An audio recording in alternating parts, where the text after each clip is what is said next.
আসসালামু আলাইকুম সবাইকে। ওয়েলকাম টু সমাধান ইংলিশ ক্লাস।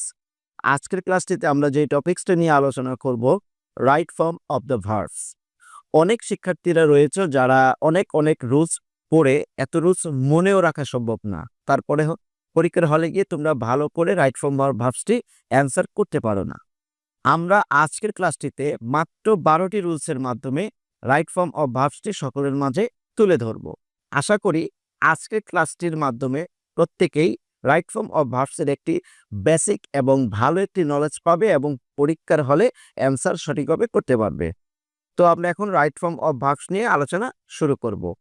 রুলস শুরু করার আগেই প্রত্যেককেই একটি কথা মনে করিয়ে দিই যে রাইট ফর্ম অফ ভার্বস ভালো করতে হলে দুটি বিষয় সম্পর্কে ভালো নলেজ রাখতে হবে। প্রথমটি হচ্ছে টেন্স। আমরা জানি ভার্বকে চিনতে হলে বা বুঝতে হলে টেন্স বুঝতে হবে। সো টেন্সের যে সামগ্রিক যে বিষয়, স্ট্রাকচার, টেন্সের ক্লাসিফিকেশন সম্পর্কে ভালো নলেজ রাখতে হবে। তার পাশাপাশি আমরা জানি প্রত্যেকটি ভার্বের 3টি ফর্ম রয়েছে: base form, past form and past participle form. এই প্রত্যেকটা ভার্বের প্রেজেন্ট, পাস্ট এবং পাস্ট পার্টিসিপল ফর্ম, এই ফর্মগুলো সম্পর্কে ভালো নলেজ রাখতে হবে। রুল নাম্বার 1, প্রেজেন্ট ইনডিফিনিট টেন্সে সাবজেক্ট যদি থার্ড পারসন সিঙ্গুলার নাম্বার হয় তাহলে ভার্বের শেষে এস অথবা ইয়েস যোগ করতে হয়। কোনো সেন্টেন্সটি যদি আমরা প্রেজেন্ট ইনডিফিনিট টেন্স দেখি এবং তার সাবজেক্টে যদি থার্ড পারসন সিঙ্গুলার নাম্বার হয়, এখন থার্ড পারসন সিঙ্গুলার কোনগুলো? হি, শি, এগুলো হচ্ছে থার্ড পারসন সিঙ্গুলার নাম্বার। আমরা জানি পারসন 3 প্রকার: প্রেজেন্ট পারসন, সেকেন্ড পারসন এবং থার্ড পারসন। সো এখন আমাদের বিষয় হচ্ছে কোথায় আমরা অ্যাজ ব্যবহার করব, কোথায় ইয়েস ব্যবহার করব। যদি ওয়ার্ডটির লাস্টের লেটারটি আমরা দেখি ভাওয়েল, তাহলে সেক্ষেত্রে আমরা ইয়েস ব্যবহার করব। আর যদি দেখি যে কনসোনেন্ট, তাহলে সেক্ষেত্রে আমরা অ্যাজ ব্যবহার করব। এখন ভাওয়েল কনসোনেন্ট একটু মনে করিয়ে দিই, যদিও সবাই পারো, তারপরেও একটু মনে করিয়ে দিচ্ছি। সেটি হচ্ছে এ, ই, আই, ও, ইউ, এই 5টি হচ্ছে ভাওয়েল। সো এক্সাম্পলটিতে আমরা দেখতে পাচ্ছি she dash go to college. She dash go to college, এখানে শি হচ্ছে third person singular number. So verb বিশেষে আমরা এস অথবা ইয়েস যোগ করব। এখন এখানে কি এস যোগ করব না ইয়েস যোগ করব? যেহেতু আমরা ওয়ার্ডটির লাস্টের লেটারটি দেখতে পাচ্ছি যে ও, ও হচ্ছে একটি ভাওয়েল। সো ভাওয়েলের পরে কি হয়? ইয়েস হয়। সো এখানে আমরা কি করব?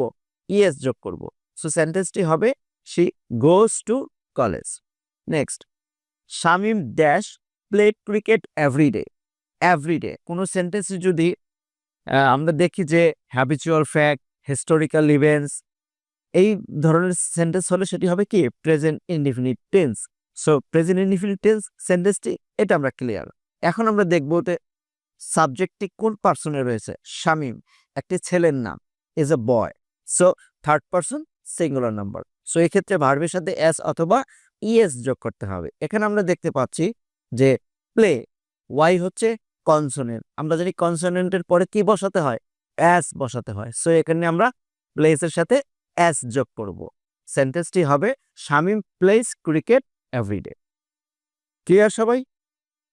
এখন আমরা দেখব রুল নাম্বার 2, কোনো সেন্টেন্সে যদি yesterday, ago, long since, long ago, once, once upon a time, last, last night, last month, এই ক্লজগুলোর কোনো একটি ক্লজ যদি কোনো সেন্টেন্সে থাকে তাহলে সেক্ষেত্রে ভার্বের পাস্ট ফর্ম করতে হয়, কারণ এই ক্লজগুলো দ্বারা পাস্ট ইনডিফিনিট টেন্স বুঝিয়ে থাকে। সেক্ষেত্রে আমরা কি করব? ভার্বের পাস্ট ফর্ম বসাবো। For example, he dash come home yesterday. সেন্টেন্সটিতে যেহেতু আমরা ইয়েস্টারডে পেয়েছি, সেই সেন্টেন্সটিতে আমাদের কি করতে হবে? ভার্বের পাস্ট ফর্ম করতে হবে। সবাই এই ক্লজগুলো একটু মুখস্থ করে নিবে, তাহলে সুবিধা হবে। সো যেহেতু আমরা সেন্টেন্সটিতে ইয়েস্টারডে দেখেছি, সো এই সেন্টেন্সটিতে আমরা ভার্বের পাস্ট ফর্ম করব। সো কামের পাস্ট ফর্ম হচ্ছে কেম। আমরা জানি come, came, come. So he came home yesterday, ভার্বের আমরা এখানে কি করেছি? পাস্ট ফর্ম করলাম। Next, once upon a time there dash live a king. এখানে আমরা ওয়ান্স আপন এ টাইম দেখতে পাচ্ছি। আমরা জানি ওয়ান্স আপন এ টাইম থাকলে ভার্বের পাস্ট ফর্ম করতে হবে। সো লিভের পাস্ট ফর্ম হচ্ছে লিভড, LIVED, লিভড। সো সেন্টেন্সটি হবে once upon a time there lived a king. Clear সবাই? এবার আমরা পরের এক্সাম্পলটি করব। Last, I dash see him last night. এখানে আমরা দেখতে পাচ্ছি লাস্ট নাইট। তো আমরা জানি কোনো সেন্টেন্সে লাস্ট নাইট থাকলে সেক্ষেত্রে কি করতে হবে, ভার্বের পাস্ট ফর্ম বসাতে হবে। সো সি এর পাস্ট ফর্ম কি, স। তো আমরা এখানে করলাম সেন্টেন্সটি I saw him last night. এখন আমরা চলে যাব 3 নম্বর রুলসে। কোনো সেন্টেন্সে যদি দুটি ভার্ব থাকে তাহলে পরের ভার্বের সাথে আইএনজি যোগ করতে হয়। সো সেন্টেন্সটিতে কি থাকবে, একসাথে দুটি ভার্ব থাকবে। I saw him dash draw a picture. এখানে স একটি ভার্ব, ড্র আরেকটি ভার্ব। সো দুটি ভার্ব থাকলে কি করতে হবে, পরের ভার্বটির সাথে আইএনজি যোগ করতে হবে। সো আমরা ড্র এর সাথে আইএনজি যোগ করে ওয়ার্ডটি করব ড্রয়িং। সো সেন্টেন্সটি হবে I saw him drawing a picture. He starts dash study very hard because exams are very near.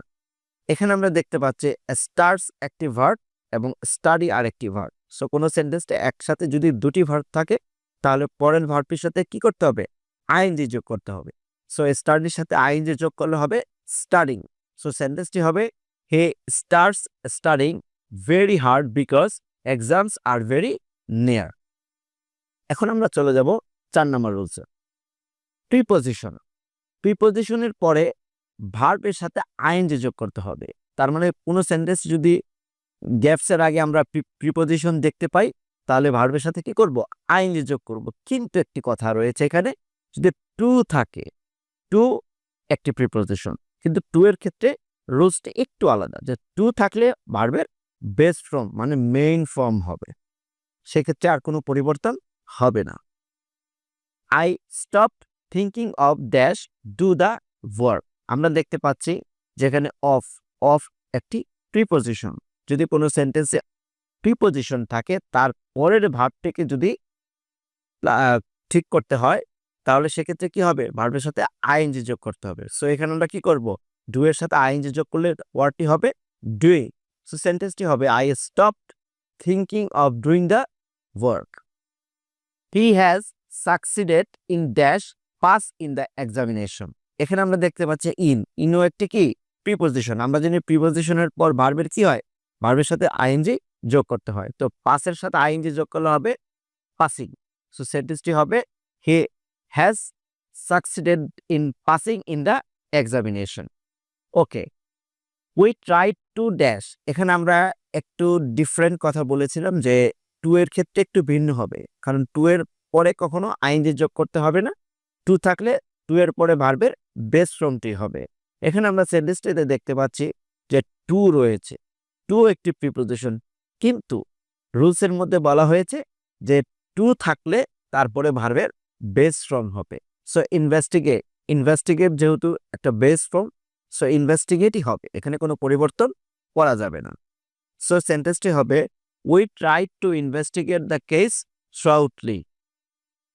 Next, কোনো সেন্টেন্সে যদি ভি ভার্ব থাকে, তার মানে বি থাকে, তাহলে বি এর পরিবর্তে টেন্স অনুযায়ী এম, ইজ আর, ওয়াজ আর অক্সিলারি ভার্ব বসাতে হবে। এখন আমার কথা হচ্ছে এম, ইজ আর, ওয়াজ আর কোথায় কোনটা বসাবো।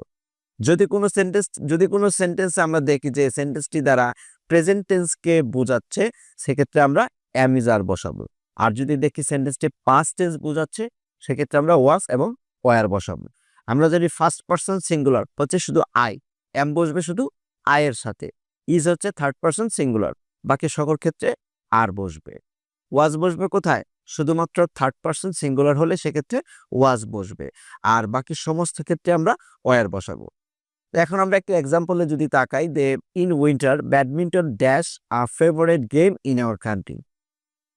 Is present tense. সো এক্ষেত্রে আমরা অ্যাম, ইজ, আর এই তিনটির যে কোনো একটি ব্যবহার করব।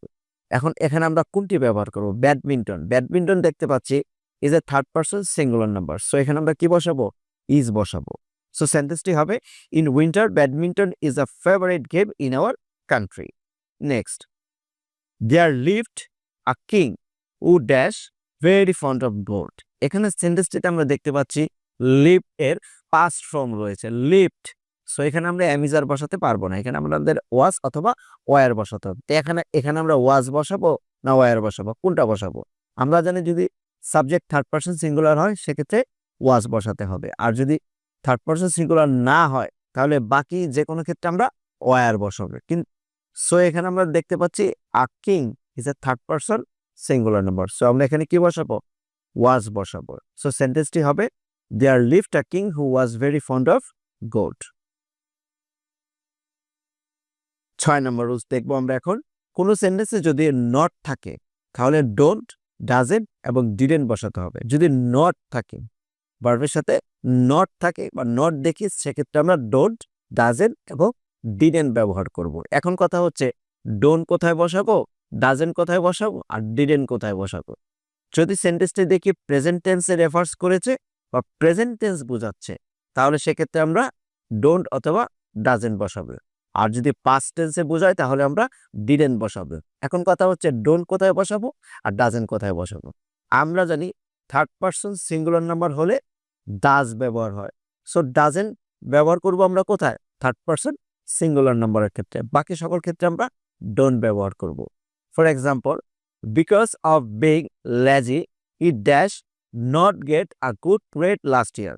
সো সেন্টেন্সটিতে আমরা দেখতে পাচ্ছি নট রয়েছে এবং লাস্ট ইয়ার বলা রয়েছে। লাস্ট ইয়ার দ্বারা সেন্টেন্সটি পাস্ট টেন্স বোঝাচ্ছে। সো এই ক্ষেত্রে আমাদের ডিডেন্ট ব্যবহার করতে হবে। সো সেন্টেন্সটি হবে because of being lazy he didn't gate a good grade last year. Okay, he dash not follow routine in his life. এই সেন্টেন্সটিতে আমরা দেখতে পাচ্ছি সেন্টেন্সটি প্রেজেন্ট টেন্সে বোঝাচ্ছে। সো এক্ষেত্রে আমরা ডাজেন্ট অথবা ডোন্ট ব্যবহার করব। এখন কথা হচ্ছে এখানে আমরা কোনটা ব্যবহার করব? একটু আগে আমরা আলোচনা করলাম যদি থার্ড পারসন সিঙ্গুলার নাম্বার হয় তাহলে সেক্ষেত্রে ডাজেন্ট ব্যবহার করব। আমরা দেখতে পাচ্ছি হি সাবজেক্ট দেওয়া রয়েছে, he is a third person singular number. So এই ক্ষেত্রে আমরা কি ব্যবহার করব? ডাজেন্ট ব্যবহার করব। সো সেন্টেন্সটি হবে he doesn't follow routine in his time. Rule number 7, কোনো সেন্টেন্সে যদি অ্যান্ড, বাট, অর, এগুলো কি? আমরা জানি এগুলো কনজাংশন। এই কনজাংশনগুলো দেখতে পারি বা থাকে, সেক্ষেত্রে আমরা ভার্বের বেস ফর্ম বসাবো, মানে ভার্বের প্রেজেন্ট ফর্ম বসাবো। কনজাংশনের কাজ কি? আমরা জানি কনজাংশনের কাজ হচ্ছে দুটি সেন্টেন্সকে যুক্ত করা।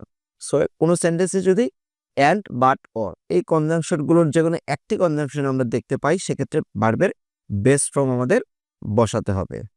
সো এখন আমরা এক্সাম্পলটি দেখব যে from the birth our parents are nursing and dash bring up us. এখানে আমরা দেখতে পাচ্ছি ড্যাশের আগে রয়েছে and is a conjunction. আমরা জানি and এর পরে কি হয়? ভার্বের বেস ফর্ম হয়। সো এই সেন্টেন্সটিতে আমরা ভার্বের বেস ফর্ম বসিয়েছি। from the birth our parents are nursing and bring up us. এখন আমরা আলোচনা করব 8 নম্বর রুলস। সেন্টেন্সটি প্যাসিভ ভয়েসে হলে, ভয়েস আমরা জানি ভয়েস দুই প্রকার, অ্যাক্টিভ ভয়েস এবং প্যাসিভ ভয়েস। আর প্যাসিভ ভয়েসে কি সবসময় ভার্বের পাস্ট পার্টিসিপল ফর্ম বসা। তো সেন্টেন্সটি যদি প্যাসিভ ভয়েসে হয় তাহলে সেক্ষেত্রে টেন্স ও পার্সন অনুযায়ী অক্সিলারি ভার্ব হবে এবং ভার্বের পাস্ট পার্টিসিপল ফর্ম হবে। আমরা দেখতে পাচ্ছি প্রথম এক্সাম্পলটি rice dash eat by me. By me দ্বারা আমরা কি বুঝতে পারছি? সেন্টেন্সটা হচ্ছে প্যাসিভ ভয়েসে রয়েছে। So rice is a third person singular number, সেক্ষেত্রে আমরা অক্সিলারি ভার্ব ইজ ব্যবহার করব এবং ভার্বের পাস্ট পার্টিসিপল ফর্ম ব্যবহার করব। আমরা জানি ইটের পাস্ট পার্টিসিপল ফর্ম কি? ইটেন। সো অ্যান্সারটি হবে rice is eaten by me. English dash speak all over the world. All over the world এইটুকু দ্বারা আমরা বুঝতে পারছি যে সেন্টেন্সটি হচ্ছে প্যাসিভ ভয়েসে রয়েছে। সো আমরা জানি প্যাসিভ ভয়েসে যদি কোনো সেন্টেন্স থাকে তাহলে সেক্ষেত্রে ভার্বের পাস্ট পার্টিসিপল ফর্ম করতে হয়। সো সেন্টেন্সটি হবে English is spoken all over the world. Number 9, কোনো সেন্টেন্সে যদি মডাল অক্সিলারি ভার্ব থাকে তাহলে ভার্বের পরে ভার্বের পাস্ট পার্টিসিপল ফর্ম করতে হয়। মডাল অক্সিলারি ভার্ব কোনগুলো? আমরা জানি মডাল অক্সিলারি ভার্ব হচ্ছে ক্যান, কুড, মে, মাইট, এগুলো হচ্ছে modal auxiliary verb. So modal auxiliary verb থাকলে সেক্ষেত্রে ভার্বের পাস্ট পার্টিসিপল ফর্ম আমাদের করতে হবে। তো এক্সাম্পলটি যদি আমরা দেখি, the task can dash complete within 1 hour. The task can completed within 1 hour. So এখানে আমরা ভার্বের পাস্ট পার্টিসিপল ফর্ম করব। রুল নাম্বার 10, কোনো সেন্টেন্সে যদি had better, had rather, would better, would rather, let, must, need, dare. এই ক্লজগুলোর যে কোনো একটি দেখি তাহলে ভার্বের বেস ফর্ম করতে হয় এবং যদি টু প্রিপোজিশন থাকে সেক্ষেত্রে টু উঠে যাবে। You had better dash to take rest. এখানে আমরা দেখতে পাচ্ছি হ্যাড বেটার রয়েছে সেন্টেন্সটিতে। তো আমরা জানি কোনো সেন্টেন্সে যদি হ্যাড বেটার থাকে তাহলে ভার্বের বেস ফর্ম বসে এবং টু থাকলে টু উঠে যাবে। সো সেন্টেন্সটি হবে কি, you had better take rest.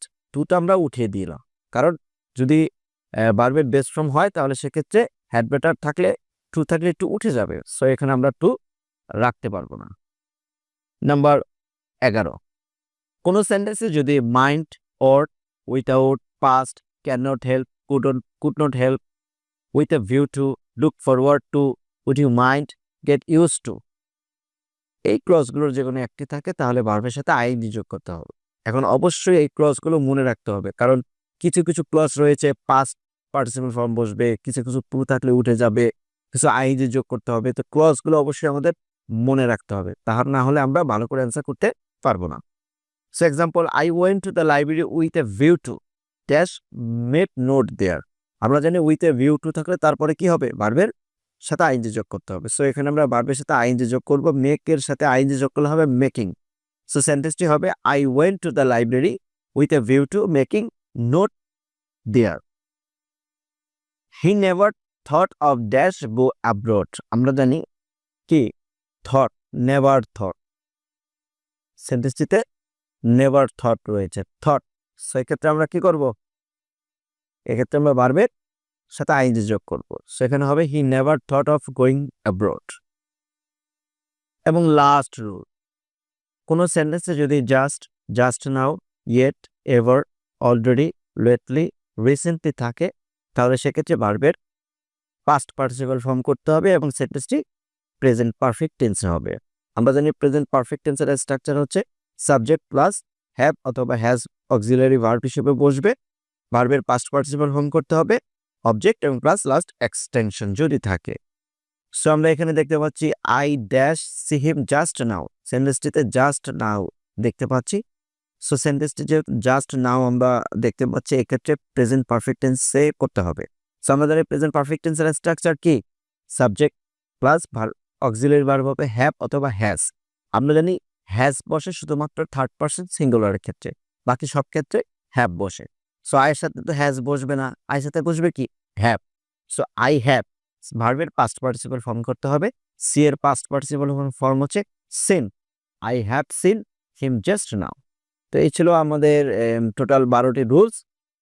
আশা করি প্রত্যেকেই ভালোভাবে বুঝতে পেরেছো রাইট ফর্ম অফ ভার্বস নিয়ে, এবং ইনশাল্লাহ সবাই এখন থেকে ভালোভাবে অ্যান্সার করতে পারবে। সমাধানের সাথে থাকার জন্য সবাইকে অসংখ্য ধন্যবাদ। আসসালামু আলাইকুম রহমতুল্লাহ।